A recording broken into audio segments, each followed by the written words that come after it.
Welcome to Home Care, Doors Open, where we discuss licensing, operations, and scaling your home care business. Whether you're just opening your doors or looking to unlock new doors to growth and success, this podcast is for you. Let's begin. All right. Hello, everybody, and welcome. This is another episode of Home Care Doors Open. I'm your host, Lucas Carroll from the Business of Senior Care. Today, we have super exciting special guests with us to join. His name is Mike Walters. Mike is a franchise owner from Seniors Helping Seniors in the state of Florida. Mike, hello and welcome. Hello, thank you for having me. Super excited today. Can you share with us a bunch of topics I want to get into, but first, just sort of lay the foundation. What area of Florida, you're in Florida, what area of Florida do you provide services in? We serve 3 counties here. They are Flagler, St. John's, and Volusia Counties. Awesome. Very good. And how long have you been doing this home care thing? We signed our franchise agreement in January of 22. Our first full month in business was June of 22. And so we've been in business for, what is that, about since signing the franchise agreement, about 2.5 years now. 2.5 years. Awesome. Share with us a little bit. How did you come to get into home care and find this area that you wanted to service and franchise? What did that path look like for you? It was a fun path. Prior to running Seniors Helping Seniors here in Florida, I worked for the Social Security Administration for almost 20 years in Cincinnati, Ohio, about 16 hours away from where we live now. And my wife, Melissa, she was a kindergarten teacher. She came home from doing that when our first child was born. We have 3 sons, and our oldest is 14 now. The other 2 are 13 and 9. Nice. Awesome. One of the things that how we cross paths, and it's good to touch base. It's been, I think, 6-7 months. We worked together on the personal care or the home health non-skilled only license in the state of Florida, and touching base kind of after that. Can you share with us a little bit what the business looked like when you first started your operation? You had a homemaker and companion license. And then, we helped to move to that hands-on personal care license. What does that look like for your business, and kind of what has been the impact in gaining that second license? So how we even got to this point, back in October of 21, Melissa, I was still working from home with the Social Security Administration, and Melissa, our youngest son, was going back to school. And so Melissa said, hey, I'm thinking about getting like a part-time job just to get out of the house, stay active. And for some reason I said, don't do that. I'll resign from Social Security, and we'll figure out something to do together to make a real impact on the world. And she said, what is that? And I said, I have no idea.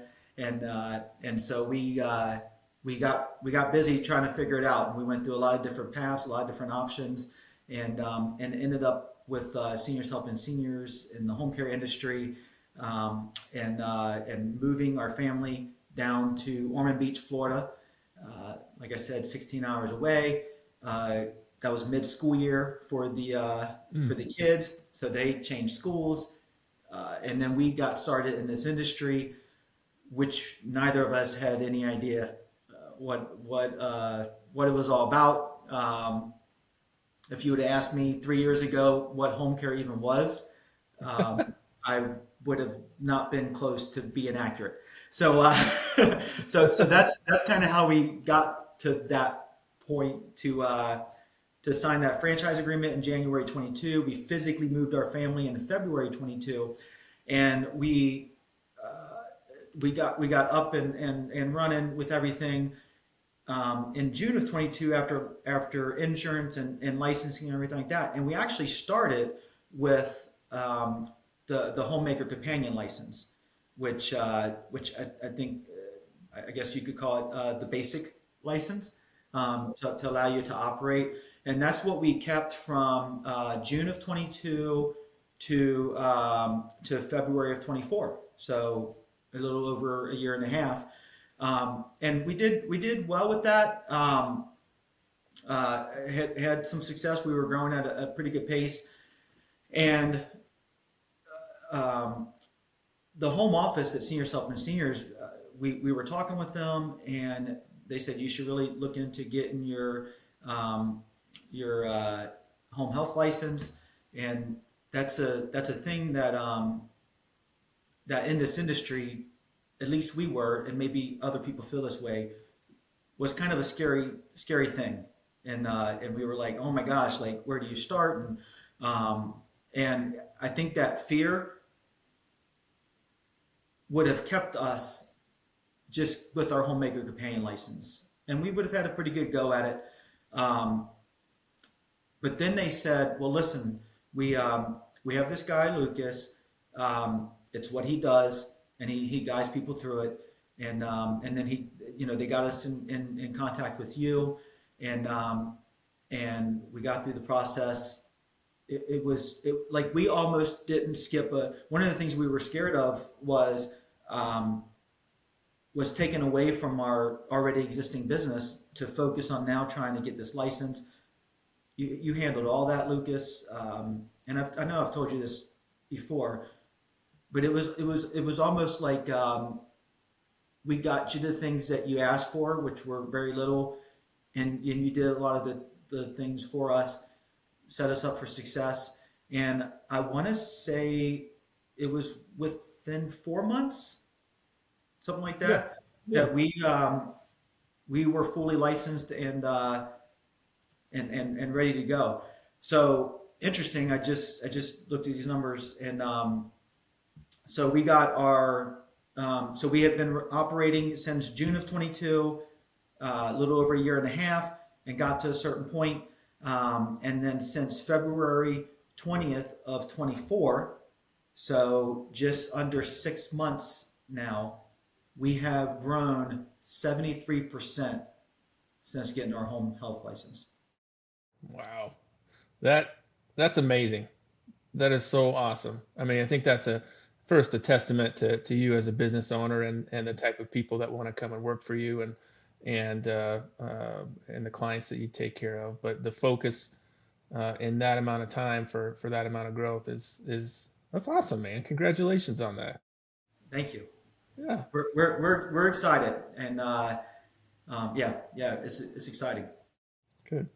So for somebody who's been doing it 2.5 years for home care, if you're speaking to somebody that is in Florida, not in Florida, in any state, and they're looking to get into home care, start a business inside of a franchise network or an independent, what are some pieces of advice, just with the success that you guys have experienced in this short amount of time? What was some piece of advice that you would share to somebody who's interested or thinking about it? So I actually get a lot of calls from people looking into getting into this industry, and it's before or I'll get calls from people that run a home care agency, but maybe they have the homemaker companion license like we do, or they're looking to go at honest to goodness. And you've never heard me say this before, Lucas. And God, I just talked to somebody 2 days ago about this, and they were talking about their license. And I said, before we even start, are you working with Lucas? and if they say no, then I say, listen, do yourself a favor, reach out to Lucas, and you're gonna save yourself a lot of time, stress, money, and you'll be able to focus on actually growing your business. It doesn't make sense for us to have this conversation until that happens. But oddly enough, actually quite a few bit of them say yes. So. This episode is powered by the Business of Senior Care. The Business of Senior Care helps home care, home health, and hospice companies obtain their state home care license and accreditation through one-on-one consulting, fully customized policies, and years of expertise. To learn more, visit thebizofseniorcare.com. And now, back to our episode. That's great. And I think you hit it on the head. It's like it's an ROI on your time. When you're starting a business and you're setting up your payroll company, you're looking at potential office space, you're starting to hire staff members, you're doing financial forecasting for your business, you're trying to get out there and market your services. There are so many things that pull on your time. Where does the time and effort and resources for something like licensing, where does that fall in your priority list, and freeing up your time to focus? Like, what are the needle movers, which you figured out right away? I mean, what are the needle movers to get your business going and to start generating revenue? And usually spending all that time on things like licensure is not one of them, to do that. So that's awesome, to hear from it.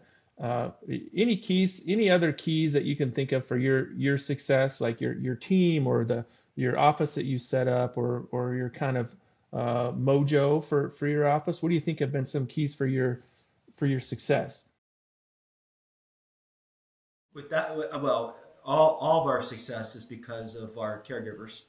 Um, they're the best in the world. And when Melissa and I got started with this, one of the things and like I said, I worked for the Social Security Administration for almost 20 years. Very thankful for that opportunity. A lot of great people. And I think this next statement is true whether you're at Social Security, working for the government, working almost anywhere. What I saw people would come in and they'd be upset about the speed of service at Social Security, or maybe the way they got treated wasn't the best they thought. And I told Melissa, I said, I know those people. Those are good people working there. The problem is you got 5 people trying to do the work of 10, right? And I said I believe that the majority of this world, they're overworked, underpaid, and underappreciated. And I said, if we have 1 employee or if we have 1 million, I will work every day to make sure that they never feel overworked, that they know they're appreciated, and I will get as close as I can to trying to make sure that I get close to paying them what it is that they're worth. And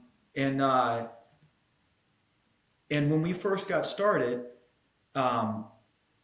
what I realized that I could solve the overworked thing by just simply having enough employees. And we have hundreds of caregivers at this point, spread throughout the 3 counties that we serve. And I knew if I could have enough people, if I actually had 15 people to do the work of 10, then if 5 can't do it because they're going on vacation or whatever it is, that the other people don't feel stressed trying to get slack. So I said we're gonna put enough people on the team that as we get clients, we'll be able to offer them clients. And if they don't have to feel guilty. I just had a conversation with one of our caregivers today, and we had a new client for him. We have a new client for him. He took it, and he said, "Man, I'd love to do it."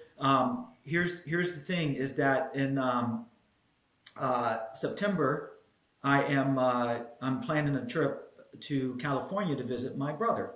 So next month, like a month from now, it'd be like 3 or 4 weeks after the client starts. And I said, okay. And I said, how long are you going to be in California? And he said, like a week or 2. I said, okay. And I said, well, here's the thing, Chris. I understand that we have hundreds of caregivers, right? And that is close to this client that could do it. But we called you because you're awesome. We like you a lot. I also understand that this is a job that for a lot of our caregivers, I think you fall in this category, that you want to be here. You don't necessarily need to be here to keep the lights on, right? And that gets a whole new level of care to those clients, because you're not there for the dollar bill. We pay you, but we always say that our caregivers have the heart of a volunteer. We just happen to pay them, right? And so listen, how old are you, Chris? 57? Hey man, you know what? A lot of our caregivers are what we call active retirees, or even if they're not, you've earned the right to take a vacation. And you go see your brother, or we have people who, their kids live states away. You go visit your kids, you go visit your grandkids. We got plenty of people that can take over for that week, and when you come back, you can start back up, right? And so no one feels overworked. If they want to do it, great. If they don't, it's okay. We got plenty of other people we can call. We don't usually get past the second phone call without filling a client. So overworked, underappreciated. Man, I make phone calls, text messages, emails. I got another phone call today about from the daughter of a client that we have, and the caregiver's name is Dorothy, and the daughter's name was Susan. And Susan called, and she said, "I just wanted to tell you that my mom has never been like you found the perfect person for me, for my mom and Dorothy." And she just went on and on about how happy her mom is. She calls after every time Dorothy leaves, and et cetera, et cetera. And I told her, I said, "Listen, that makes everything I do worth it. Thank you so much for taking the call." And then I immediately called Dorothy and let her know that conversation took place. I said, "Listen, we're not who we are without people like you." And just from the bottom of my heart, thank you for being you and allowing us to get that call, right? And then the pay thing, we have at the beginning you can't afford to do anything nice, and but even still to this day, I truly believe that we can never pay those people what it's worth for what they're doing for the families out there. So we have this thing called like quick text in our office, and they're common things that we get. So we have like common responses, and then we just kind of personalize it a little bit. And one of the things we do now is every pay period we just give people bonuses, not a zillion dollars, but just little bonuses, and we don't say anything about it. And quite often we'll get a call in from one of our caregivers, and they're like, "Hey, I think you might have overpaid me this week. I just want to let you know." And our response is, whether that comes in through a text, email, or phone call, is no, Susie, that's not a mistake. We did that on purpose. Listen, we know we can never really pay you for what it's worth, for what you're doing for people. But if we get an opportunity to put a little extra in there, we jump at it. So thank you for doing what you do. And so that's all. That's what we've done. That's where our heart is. I want to always make sure that people feel appreciated, that they never feel overworked, and that they're happy doing with what they're doing. And so I think that's been a little part of our success. Absolutely. I think that's been a huge part of the appreciation. I like that how you summed it up there with the different levels and ways that you attack the business. And I think like an old mentor of mine used to say, if you touch the people who touch the people, it's going to make all the difference in the world. And it's a good PR campaign. I mean, imagine the caregivers that work for you that are talking to clients and say, "You won't believe what happened," or talking to a family member or a friend, and you say, "Hey, I got this really nice text from the office today," or they reached out to me, and that has legs. Like that sort of appreciation goes a long way for your team members, and probably attracts other caregivers, and probably is a good referral program for other caregivers or people who wanting to become caregivers to join your agency. Yeah. Absolutely. How about a couple of questions I'm thinking around is just to get your perspective on kind of the home care market, and then what are some current challenges that are facing the industry and home care companies? Like, what's your take on what the market looks like right now in the home care market, and kind of some challenges and what the future looks like? Yeah. I mean, people don't get younger, right? And the population is growing, and I think anyone listening to this interview probably has heard the numbers of how the aging population and all that stuff. Um, so all that stuff is true, and I think it's only going to grow. Challenges, I don't see any challenges. Um, our goal um, is to make it simple for people to get the services that they need, and so we want to work really hard on the back end, right? So that when that son, daughter, spouse, person calls and they're looking for help, um, they can get the help that they need because we have everything in place for them. Because a lot of times, so we get calls. The first time I got a call like this, it kind of shook me. We get them pretty regularly now. The first one went like this. It was a husband that we were taking care of his wife, and this gentleman, it's like I think he might be in his early 60s now, but anyways, he's a young guy, and he was a professor at a university, and his wife got diagnosed with early dementia, right? She was very young, and very nice guy. He stopped being a teacher to come home and take care of his wife, and uh, and he had been doing that by the time he reached out to us for close to 5 years, and so we got people in there. We're in there for I think like 80 hours a week, and have been Wow. for well over a year now, maybe even closer to a couple years. But he called me after the second week, and he said, and I actually answered the phone, and he said, hey, I just got to tell you, man. He said that first week that your people started coming in, he said, I got the first peaceful night's sleep in almost 5 years Wow. because I knew my wife was taken care of, and I just wanted to say thank you, right? And thank you for everything you guys do, and thank you for sending those wonderful people in. And I said it's my pleasure, man. I appreciate you taking the time to make that call, right? And that guy has since then went back to teaching. He's now a professor again, and he has told me personally he feels like he's gotten his life back, and yet his wife is still taken care of. So when I see the amount of love that people have for their loved ones, it's one of the most shocking things I didn't realize would happen in this industry.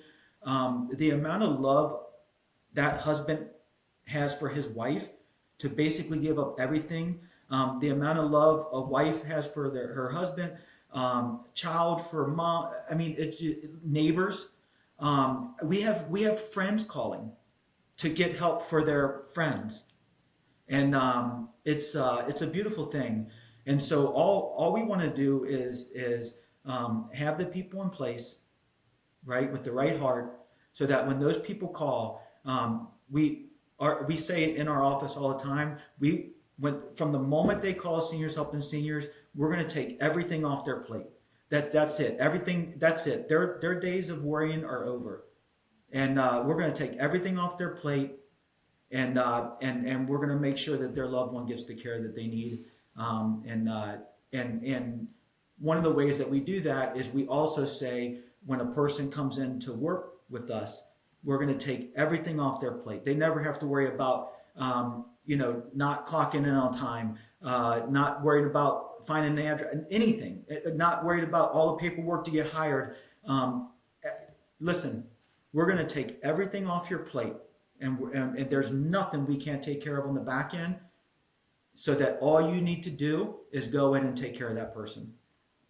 And if we can get those two things right, then we can. I don't think there's any challenges in this industry.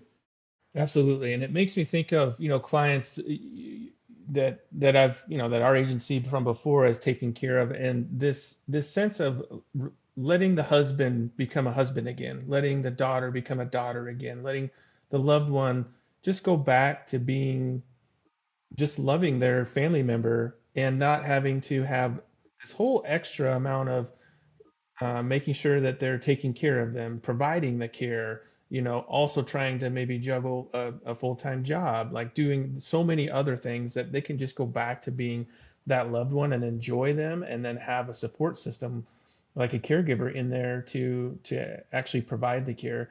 The difference, and I think you're explaining that in this situation and probably many other ones that you've had, that the sense of relief, like when you talk to a family member, the sense of this burden that's been lifted, that they don't, they have a support system. They're not the ones that are solely responsible for the care of their loved one. The difference that makes is so rewarding. It makes it probably fulfilling the mission in which that you want to. It's not like we're making widgets. This added component of impacting the life of a senior is huge, and I'm sure you probably feel that every day. Yeah, I do, and I agree with everything you just said. Yeah, awesome. Well, sir, that's probably a perfect way to end here. And I can't thank you enough for taking the time to join me today and talk a little bit about your successes and your experiences with your home care agency, and it's been awesome just to listen and learn. So thank you very much for your time. Yeah, you're welcome. Can I just say too, with you, thank you for doing what you do. I mean this sincerely. What'd you say earlier about taking care of the people who take care of the people? Yeah, touch the people that touch the people. Yeah, touch the people that touch the people. Do you realize, because of what you're doing and helping all those agencies across the globe get their licensing and get things in place so that they can go out and help all the people, the impact that has? I mean, we're hopefully making an impact here in the counties that we serve. You're touching lives all over the globe by helping all those industries all over the place, and it's pretty phenomenal. So thank you for doing what you do, Lucas.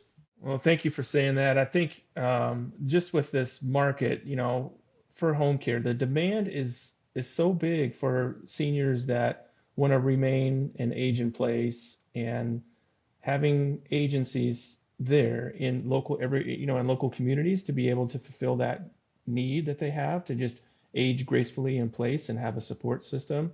I just am so passionate. I believe in that so much that if you have somebody who is an entrepreneur who wants to start an agency like this, who has a heart for seniors, and you can set up your business to be able to receive those clients and take care of them, is so awesome. So it's fun to be a part of it. It's fun to watch, agencies like yourself, achieve that every day. So thank you for saying that. And it's all part of the fun of doing this in this home care space. It's very rewarding each day for sure.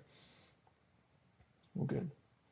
All righty. Well, thanks again. And thanks for your time. Have a great day.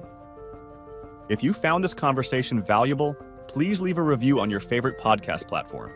Also, be sure to like, comment, and subscribe to our YouTube channel, The Business of Senior Care. We'll see you next time on Home Care. Doors open.